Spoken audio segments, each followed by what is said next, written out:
Mitch, how's the feeling in the group after that one? Oh mate, yeah, pretty shattered group. Yeah, disappointing to lose that game, but yeah, fair play to Sri Lanka. So the way they batted, they outplayed us, but the boys are hurting. Can you talk us through the decision to leave Matt Renshaw out of the side? He was your leading sort of run scorer leading into this match. Well, I had to come back in, so that was probably the main reason. I guess sort of lost your way through the back end of that innings there. I guess talk us through that, especially given that the lead in with the series in Pakistan and the spin playing a big role there and spin playing a big role here. How much of a factor was that? And I guess the play against spin amongst the group, how much of that being focused? Yeah, look, I think it was probably just execution tonight. That full strength batting lineup's got some of the best players of spin in Australia, well, the best players of spin in Australia. So it was probably more just execution tonight, and I thought Sri Lanka pulled it back beautifully. We were a few short after the start that we got. We probably knew that going into the second innings, but we had great belief that we'd get the job done, but yeah, we were outplayed. How much did, I guess, the moving parts at the start of the tournament, like this group has played a lot together over the past 12 months, but still those guys coming in and out to start the tournament, and you probably didn't get your best side on the park until tonight, really.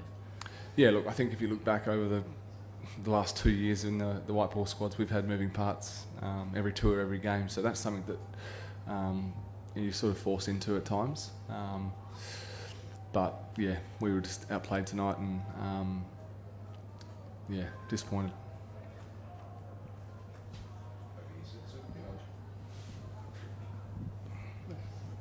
Imran Ahmed, Delhi Sachin from Pakistan. Delhi, according to the points table, your team impossible to reach Super 8. It is the first time the Australia will not qualify the next round of this event. What are you saying? It is a situation. I think is it still technically possible? Yeah, there's still a chance. Mars, it's just a bad luck actually. You are one of the best opening partnership, 104 runs in 8.3 overs. It was a fantastic platform made by you and Head. But all of a sudden, what happened in the batting selection by or something like the ball like that? They almost green, other all collapsed. Was it the dew factor or spinners were doing quite good? Because 180 runs is also a good score here. But even if you would have made 220, today it seemed it could have been scored. I guess we'll never know if what would have happened if we made 220. But as I said earlier, we had a good platform, but we just weren't able to execute towards the back end, and yeah, it's disappointing. Certainly not here to blame anyone, but yeah, we're a disappointed bunch. Mitch, 97 for 0 after 8 overs, 181 at the end. What happened in that back 12? Have I answered that like twice already? Yeah, I think the same answer as the other couple of questions, but yeah, we just weren't able to execute. We know that they've got. We knew that we were going to face spin towards the back end. It slowed up a little bit, but again, yeah, just execution. Yeah, and the bowling of Dushmantha Chamira, I think you bowled 3 right at the death. What did you make of that? Yeah, well, obviously had to make a few changes to the way they went with their bowling due to the injury.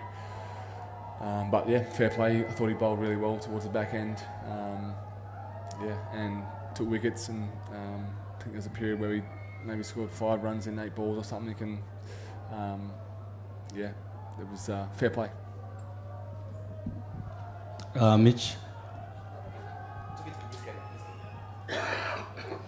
Mitch, against Zimbabwe, you only managed to get 2 wickets. In that game again, 2 wickets, so 4 wickets in 2 big games. How much has that been a difference with you hanging by a thread trying to qualify for the Super 8? Oh yeah, look, Zimbabwe batted really well, but you're right, we weren't able to take as many wickets and apply as much pressure as we would have liked to. And I thought tonight, Nasanka he played brilliantly, and take our situation and our team out of it. You take your hat off to someone when they score 100 off 50 balls in a World Cup match in a tight run chase at this stage of our group. So, take my hat off to him, and it was an incredible innings, and we didn't have many answers for him tonight. Hi Mitch, like if you look at the 10 over mark in both innings, the teams are fairly evenly placed. Obviously it went very awry for you in the second half of your innings, but how different was the conditions in the second half of the Sri Lankan innings? Was there a lot of dew, and was that why there was, I mean, we saw in the first innings that the ball was gripping and turning. Was that not the case in the second innings? Why was that Sri Lanka were able to accelerate post that 10 over mark? I don't think there was much dew. It didn't feel dewy. I'm not sure if the wicket got better. I didn't feel that way. But I know that in these conditions, partnerships are incredibly important. And if you look at the two innings outside of our opening partnership, we just weren't able to form a good one to get going again. And that's probably the difference in the game. Last two. Mitch, a lot of players came on in good form from the Big Bash League, but then you went to Pakistan, and you now lost a couple on the trot here. Is there a sense that the team's kind of lost momentum as a group, or what's happening kind of broader?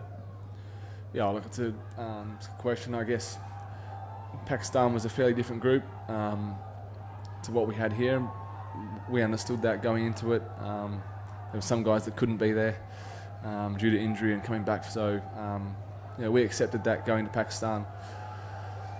It's tournament play. You lose a game that you shouldn't. With all due respect to Zimbabwe, they played fantastic.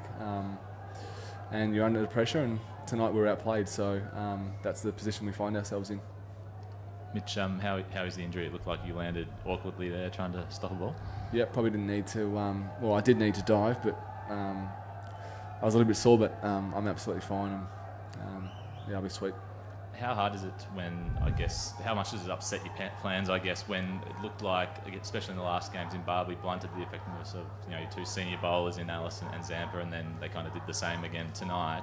You kind of have to get their overs out of the way early. Is that kind of a bit of an upset to sort of bowling plans, when they blunt your sort of two most effective bowlers, I guess? Yeah, well, they're certainly our two most experienced players. No doubt we went to them whenever we were sort of under pressure. I haven't had a chance to really think about how they played tonight in terms of tactics and stuff, or had a look at it, but they played well.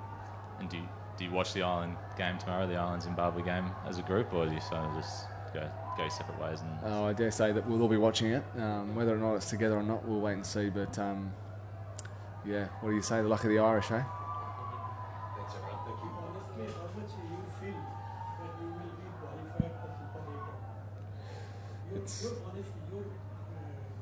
judgment. Right now, it's out of my control. Well, it's out of our control, so we wait and see. That's it. Thanks, everyone. Thanks, guys. Thank you.